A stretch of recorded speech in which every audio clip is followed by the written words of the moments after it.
शक्ति भाइयों बहनों प्यारे बच्चों, हमारा जो ये मानव जीवन है, जो भी हम संसार में कर्म करते हैं,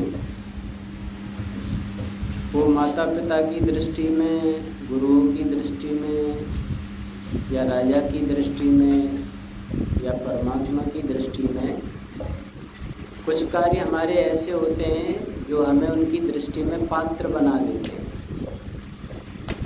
कुछ ऐसे कार्य होते हैं, सुंदर कार्य होते हैं और अच्छे कार्य होते हैं जो उनकी दृष्टि में हम सुपात्र हो जाते हैं और अच्छे हो जाते हैं। कुछ कार्य हमारे ऐसे होते हैं जो हम उनकी दृष्टि में कुपात्र माने जाते हैं, और कुछ कार्य ऐसे हम करते हैं कि हम अपात्र हो जाते हैं। भगवान की कृपा हमारे ऊपर हो, हम अपने स्वरूप को समझें, आत्म स्वरूप को, भगवान के स्वरूप को समझें। ये ईश्वर प्रदत्त ज्ञान से ही हम समझ पाएंगे। ईश्वरीय ज्ञान से ही ईश्वर का ज्ञान होता है, यूँ समझिए। तो उसके लिए हमें पात्र ही नहीं सुपात्र बनना होता है। सुपात्र बन जाएंगे तब भगवान का ज्ञान भगवान के ज्ञान को कराएगा। ये पात्रता सुपात्रता कैसे होती है? जैसे आप शाम को दही को स्टील के बर्तन में जमा दें तो सुबह उसे ज्यों की त्यों पाएंगे, जैसी रखी थी वैसे आपको मिल जाएगी। अगर आप मिट्टी के बर्तन में दही को रखते हैं तो सुबह उसके गुण बढ़ जाएंगे और अच्छी हो जाएगी। मिट्टी के बर्तन में जमाई हुई दही के गुण बढ़ जाते हैं। अगर उसी दही को आप तांबे के बर्तन में रख देते हैं तो वो प्रातः जहर बन जाएगी। अगर उसी दही को आप छलनी में रख देते हैं तो वो नीचे गिर जाएगी, उसमें टिकेगी नहीं, रुकेगी नहीं। तो छलनी दही के लिए अपात्र है। अपात्र माने रखने योग्य नहीं है। उसमें आप डालोगे तो वो उसमें ठहरेगी नहीं। तांबे का बर्तन दही के लिए कुपात्र है। उसमें डालोगे तो वो उसको और बिगाड़ देगा, जहर बना देगा। स्टील का बर्तन दही के लिए पात्र है। उसमें डालो वैसा का वैसा आपको मिल जाएगा। और मिट्टी का बर्तन दही के लिए सुपात्र है, अच्छा पात्र है। उसके और गुणों को बढ़ा देगा। जो आप उसमें दोगे उसके गुण और बढ़ा देगा। वैसे ही हमारे यज्ञादि कार्य, दान पुण्य के कार्य, धर्म के कार्य, परोपकार के कार्य, दया के, विनम्रता आदि के, सदाचरण के, संयम के कार्य, ये ऐसे होते हैं कि बड़ों की नज़र में और भगवान की नज़र में हम सुपात्र बन जाते हैं। कुछ ऐसे लोग होते हैं कि वो दान पुण्य, यज्ञ आदि, संध्या वगैरह, ध्यान वगैरह कुछ करते नहीं हैं, लेकिन सामान्य सा जीवन जीते हैं, कोई गलत भी नहीं करते हैं, तो वो समझो पात्र होते हैं उनकी नज़र में। कुछ लोग ऐसे होते हैं कि गलत कार्य करते हैं, धर्म के कार्य करते नहीं हैं, यज्ञ दान पुण्य कुछ करते नहीं हैं, किसी का कोई भला नहीं करते हैं, और अपने जीवन में अधर्म के ही कार्य करते हैं, तो समझो वो कुपात्र हैं। और कुछ ऐसे मूर्ख लोग होते हैं, अज्ञानी लोग होते हैं, जिनको कोई विद्या से, धर्म से, किसी से नहीं, केवल पेट भरा हुआ होते हैं, वो अपात्र होते हैं। इसलिए हमें संसार में जो भी कार्य करते हैं उनमें ये अपना विचार जरूर डाला करें, ये मेरा कार्य, मेरा उठना बैठना, बोलना चालना, लेन देन, एक दूसरे से जो व्यवहार मैं कर रहा हूँ वो अन्य लोगों की, बड़े लोगों की दृष्टि में मेरा ये कार्य अच्छा माना जाएगा या बहुत अच्छा माना जाएगा या खराब माना जाएगा, ऐसा सोचकर विचार करके हमें करना चाहिए। तो अगर हम ये सोचकर काम करते हैं कि मैं ये काम कर रहा हूँ और भगवान की दृष्टि में इसको बहुत अच्छा माना गया है, तो समझो भगवान की कृपा हमारे ऊपर होगी और उस समय हम भगवान का और अपना ज्ञान कर पाएंगे। भगवान के ही दिए हुए ज्ञान से भगवान का ही ज्ञान होता है, ये निश्चित समझना चाहिए। और दुनिया को कोई गुरु, औलिया, पीर, पैगंबर ऐसा भगवान का ज्ञान नहीं दे सकता है।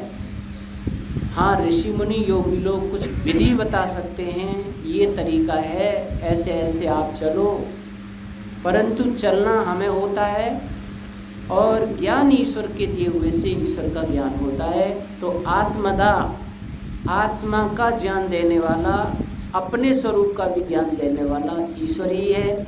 उसके लिए हमें संध्या, हवन, यज्ञ, उपासना आदि ये करने होते हैं। और भी कोई ज़्यादा सुपात्र बनने के लिए तपस्या करते हैं, बहुत बहुत समय तक ध्यान करते हैं, संयम से जीवन जीते हैं, तो उनके जीवन में बहुत जल्दी ही शीघ्रता से ये लाभ प्राप्त होता है। आगे चल के भगवान को इसमें बलदा कहा गया है। बलदा माने बलों का देने वाला।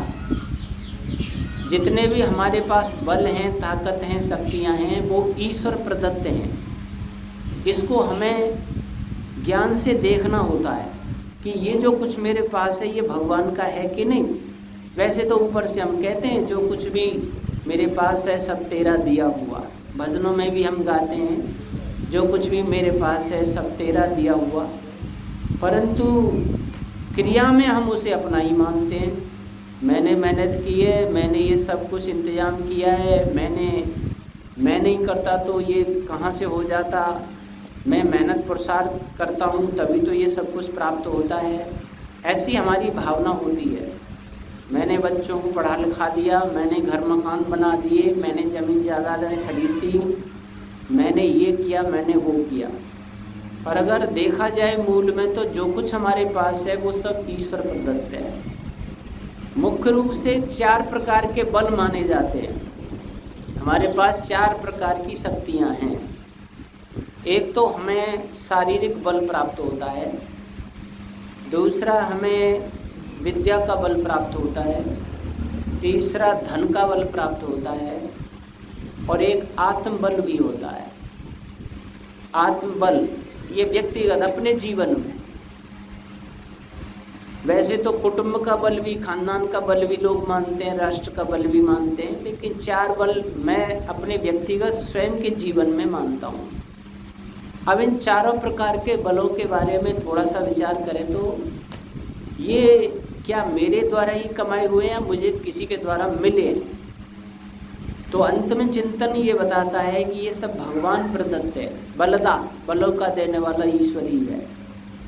जैसे शारीरिक बल की बात करें, एक बहुत बड़े पहलवान से हमने पूछा कि भाई ये जो बल ताकत आपके अंदर आई है कि आपने इतने बड़े पहलवान को अखाड़े में पछाड़ दिया और सारे विश्व में आप प्रथम जो है ना स्वर्ण विजेता हैं, स्वर्ण पदक विजेता हैं, जैसे दारा सिंह हुए, जैसे गाम्या हुआ, और भी बहुत सारे हमारे देश के पहलवान हुए हैं जो विश्व में प्रथम स्वर्ण विजेता हुए हैं, जिन्होंने दुनिया के सारे पहलवानों को परास्त कर दिया जो भी वहाँ लड़ने के लिए आए। उनसे पूछा गया कि भाई आप इतना बल ताकत आपने कहाँ से प्राप्त की? तो उन्होंने कहा भाई दंड बैठक आसन व्यायाम वर्जिश की, अखाड़े में बहुत बहुत देर तक मेहनत की है, तब जाकर के ये बल प्राप्त हुआ है।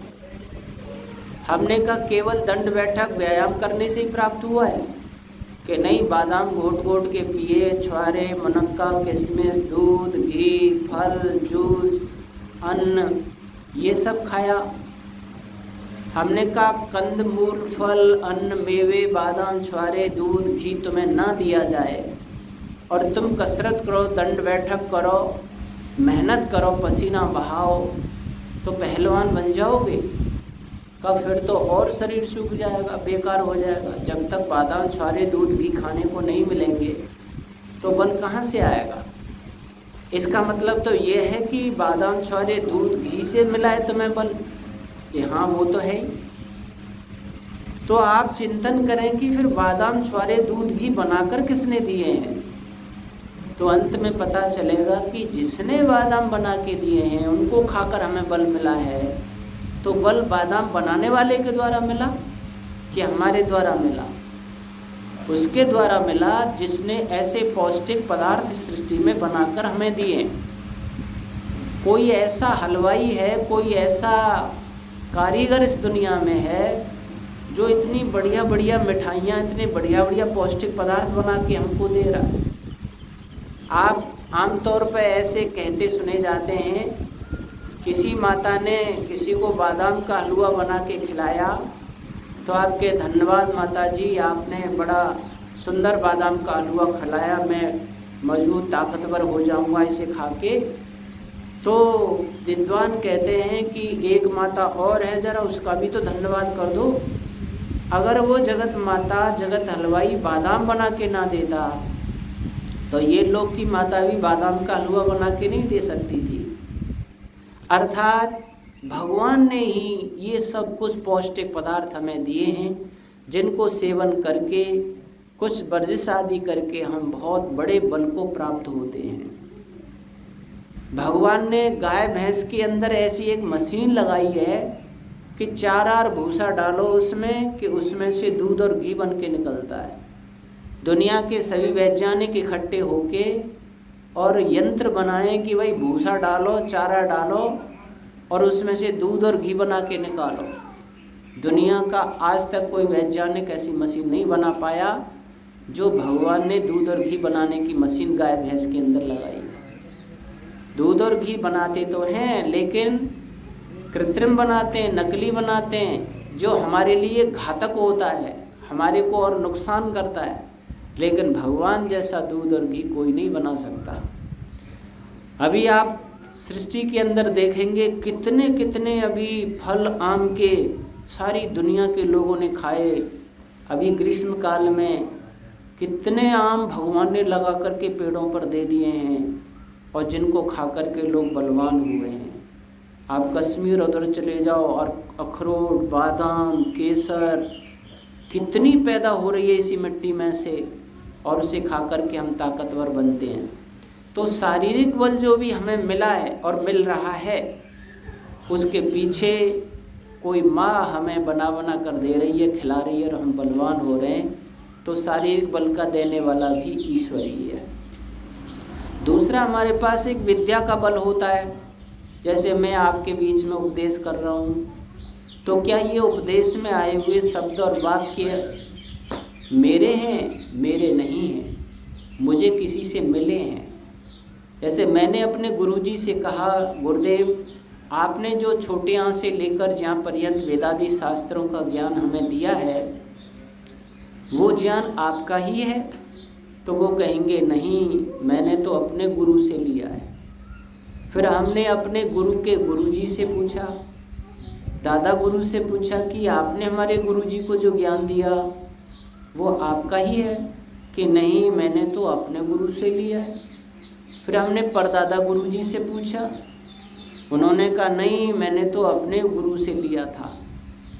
मैं पूछता चला गया और अंत में सृष्टि के प्रारंभ में जो सबसे पहले मनुष्य पैदा हुए, सर्वप्रथम अग्नि, वायु, आदित्य, अंगिरा, उनसे हमने पूछा आपने हमारे गुरुओं को जो ज्ञान दिया, जो हमारे पास तक पहुंचा है, उनकी द्वारा हमारे तक पहुंचा जो ज्ञान है, क्या वो ज्ञान आपका ही है? तो उन्होंने कहा नहीं, हमने तो अपने गुरु से लिया। भाई आपका गुरु कौन हो? आप तो सृष्टि में पहले मानव पैदा हुए, आपसे पहले कोई मनुष्य ही नहीं था इस दुनिया में, सबसे पहले तो आप ही पैदा हुए हैं। फिर आपका गुरु कौन हो गया? उन्होंने कहा हमारा गुरु कोई मनुष्य नहीं है, हमारा गुरु तो परमात्मा है। सबसे पहले सृष्टि में पैदा हुए हमारे गुरुओं ने यानी अग्नि वायु आदित्य अंगिरा ने सबसे पहले ज्ञान किससे लिया? वो ईश्वर से लिया। ईश्वर ने उनके अंदर ज्ञान दिया विद्या का। इसलिए महर्षि दयानंद जी ने आर्य समाज के पहले नियम में लिखा, सब सत्य विद्या और जो पदार्थ विद्या से जाने जाते हैं उन सब का आदि मूल परमेश्वर है। जैसे वृक्ष है, वृक्ष कहाँ से उत्पन्न हुआ है? क्या मूल से, जड़ से उत्पन्न हुआ है। तो पता चला कि ये सारा वृक्ष इस पर जितना कंदमूल फल लग रहे हैं उसकी देन मूल के द्वारा हो रही है, यानी जड़ से उसके अंदर सारे पोषण तत्व आ रहे हैं। परंतु जड़ को देखा जाए ये कहाँ से प्राप्त कर रही है? तो जड़ की और कोई जड़ नहीं होती है, मूल का और कोई मूल नहीं होता है। तो सबसे पहले जो ज्ञान हमको मिला वो ईश्वर से ही मिला। अब आप कहें भाई ईश्वर को ज्ञान कहाँ से मिला? तो ईश्वर तो मूल है, जड़ है, उसको और कोई ज्ञान देने वाला नहीं है, वो तो स्वयं ही ज्ञानवान सत्ता है। ईश्वर संपूर्ण ज्ञानों का भंडार है। उन्होंने हमारे कल्याण के लिए जितना आवश्यक ज्ञान था वो सर्वप्रथम ऋषियों को प्रदान किया, अग्नि वायु आदित्य अंगिरा को। इसीलिए महर्षि पतंजलि जी ने अपने योग दर्शन में एक सूत्र लिखा, स एषः पूर्वेषामपि गुरु कालेनानुवच्छेदा, यानी परमात्मा गुरुओं का आदि गुरु है, प्रथम गुरु है। वो काल की सीमा में नहीं आता। हमारे गुरु काल की सीमा में आते हैं। हमारे जो गुरु थे पढ़ाने वाले, जिन्होंने हमें शिक्षा दी, कुछ तो बेचारे काल कर्मित हो गए होंगे, दुनिया से चले गए होंगे, कुछ जाने वाले होंगे, इतने वृद्ध हो गए होंगे। हमारे गुरुओं के गुरु वो तो सब दुनिया से चले ही गए, समझ लीजिए। लेकिन परमात्मा ऐसा नहीं है। परमात्मा नित्य गुरु रहता है, पहले भी था, आदि में भी गुरु था, आज भी है और आगे भी गुरु रहेगा। इसीलिए भगवान काल की सीमा में नहीं बनता है, ऐसा वो गुरु है। पिछली सृष्टियों में भी भगवान गुरु था, उससे पहली सृष्टियों में भी भगवान गुरु था। ये सृष्टि मिट जाएगी, फिर नई सृष्टि बनेगी, उसमें भी गुरु सर्वप्रथम ज्ञान देने वाला भगवान ही होगा। इसीलिए जो विद्याएं हमारे पास हैं, मूल में वो विद्या भगवान की ही दी हुई है। यूँ बीच में आचार्यों की भी दी हुई है, उनकी भी दी हुई है, लेकिन उन्होंने किसी से लेकर के दी है। तो मूल में तो किसकी विद्या हुई? जैसे टंकी ऊपर रखी हुई है मकान पे और उसमें पूरे घर में ठूंठी लगी हुई है, बाथरूम में लगी हुई हैं, आपके भोजनशाला में लगी हुई हैं, आपके और बाहर लगी हुई हैं, और आप ठूंठी खोलते हैं और पानी ले लेते हैं। तो कितनी ठूंठियाँ लगी हैं जिनमें से पानी निकल रहा है, लेकिन मूल में ये पानी उनमें आ कहाँ से रहा है ये देखना है। वो तो टंकी में से आ रहा है, उसका भंडार तो टंकी है। तो मूल भंडार ज्ञान का कौन है? वो है भगवान। जैसे आप सबके घरों में बिजलियाँ आ रही हैं, पंखे चल रहे हैं, कूलर चल रहे हैं, फ्रिज चल रहे हैं, ये सब कहाँ से बिजली आ रही है? तो आप देखेंगे बटन दबाया बिजली आ गई, लेकिन मूल में तो पावर हाउस कहीं एक जगह है, वहाँ से वो सप्लाई हो रही है। ऐसे ही मूल में विद्या का भंडार, मेन पावर हाउस, मेन ज्ञान रूपी जल का भंडार तो भगवान ही है। फिर उसमें से गुरुओं में गया, गुरुओं के मुख रूपी ठूंठी में से शिष्यों को मिला, शिष्यों ने फिर औरों को दिया। ऐसे ही इस दुनिया में ज्ञान फैलता है। तो विद्या का बल, विद्या की ताकत भी हमारे पास जो आती है वो भगवान के द्वारा ही होती है। इसीलिए सभी बलों का देने वाला है। मैंने निवेदन किया था, जैसे हम धन के फायदे मालूम है तो धन में रुचि रखते हैं, माता पिता के फायदे मालूम है तो उनका सम्मान करते हैं, गुरुओं के फायदे मालूम है विद्या मिलती है तो उनको हम आदर देते हैं, राजा के फायदे मालूम है कि ये हमारे प्रजा की रक्षा करता है तो हम राजा को नमन करते हैं, उनकी आज्ञा पालन करते हैं। वैसे सब माता पिता और गुरुओं का और राजाओं का राजा उससे ये सब कुछ मिल रहा है, उसकी तरफ ध्यान नहीं जाता हमारा। इसलिए लोक में तो हम एक दूसरे का नमन धन्यवाद करते हैं, याद करते हैं, लेकिन भगवान को सब भूले हुए होते हैं, अपनी ताकत या अपने माता पिता की ही मानते होते हैं। इसलिए क्रम से हम चिंतन करते जाएंगे तो अंत में सभी बलों का भंडार भगवान ही हमें मिलेगा। ये हमें विचार करके धन्यवाद करना चाहिए। अगली चर्चा फिर आपके बीच में करेंगे। ओम शम धन्यवाद।